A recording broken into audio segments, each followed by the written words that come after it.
Secretary of State of the United States of America, His Excellency Mr. Marco Rubio, Honorable External Affairs Minister of India, Dr. S. Jaishankar, Excellencies, distinguished guests, and friends from the media. Namaskar and good afternoon to all of you. I welcome you to this press conference. We will first have remarks by the ministers, after which we'll take some questions. First, I invite External Affairs Minister of India to make his remarks to the media. Sir. Thank you, Randeep.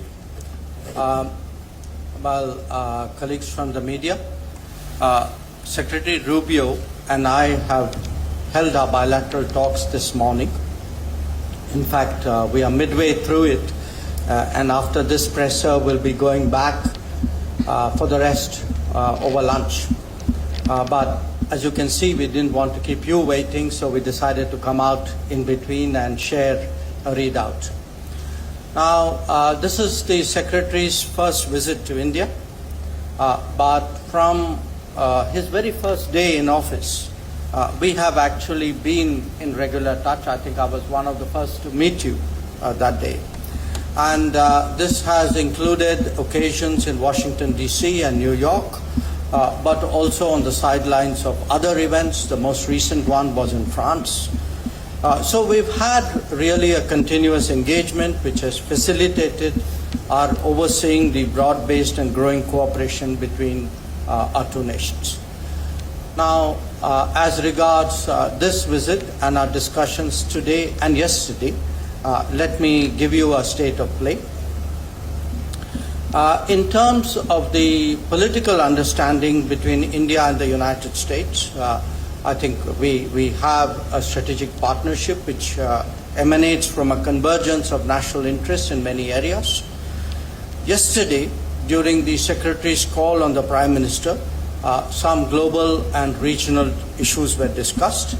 And in our subsequent meeting at the embassy, we took up developments pertaining to West Asia, Middle East, to the Indian subcontinent, and to East Asia.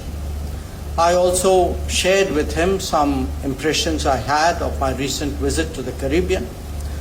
And our talks today over lunch will focus on the latest developments in the Gulf. As you all know, a few things have happened or seem to be happening overnight, and also on the Ukraine conflict. And the Indo-Pacific is, of course, on the agenda for the Quad meeting, which we will be doing on the 26th.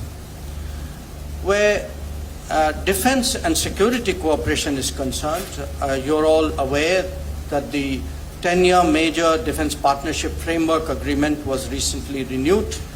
A comprehensive underwater domain awareness roadmap was also signed. We discussed the importance of taking into account the Make in India approach and lessons drawn from recent conflicts while going forward in the defense domain. On the economic front, we spoke about the value of concluding at an early date the final text of the interim agreement regarding reciprocal and mutually beneficial trade. This will be an important step towards a comprehensive bilateral trade agreement which was envisaged during Prime Minister Modi's visit in February 2025. Our expectation is, we had a team recently in Washington, and our expectation is that an American team would be visiting India soon for that purpose. We spent some time today discussing energy issues, and again, you're all aware that our government's fundamental responsibility is to address the needs of 1.4 billion people.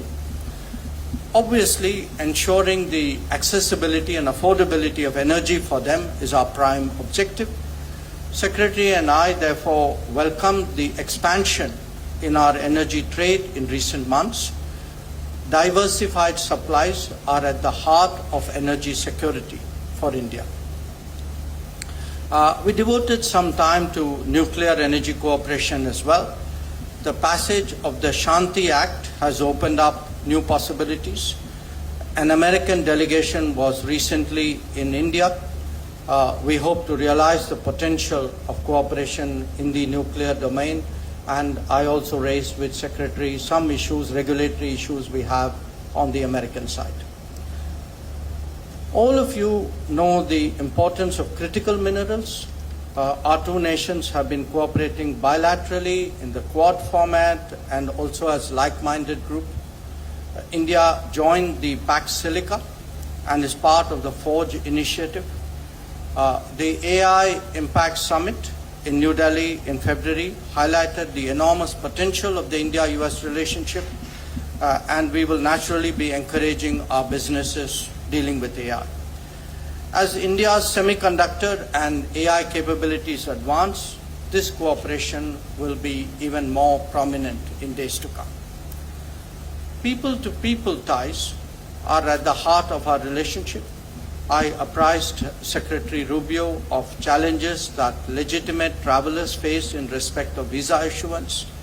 While we cooperate to deal with illegal and irregular mobility, our expectation is that legal mobility would not be adversely impacted as a consequence. After all, this is very relevant to our business, technology, and research cooperation. Friends, India and the United States have common interests, but they also face shared challenges.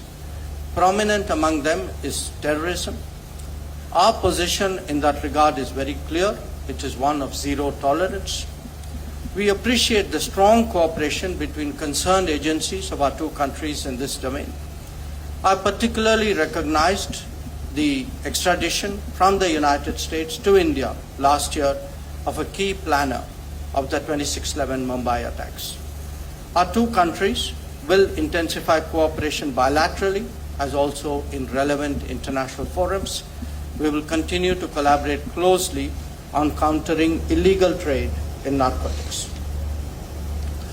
Our discussions, which, as I said, are still ongoing, have covered a range of regional and global issues. So let me state India's broad position which pertains to all of them. And I would make 5 points here.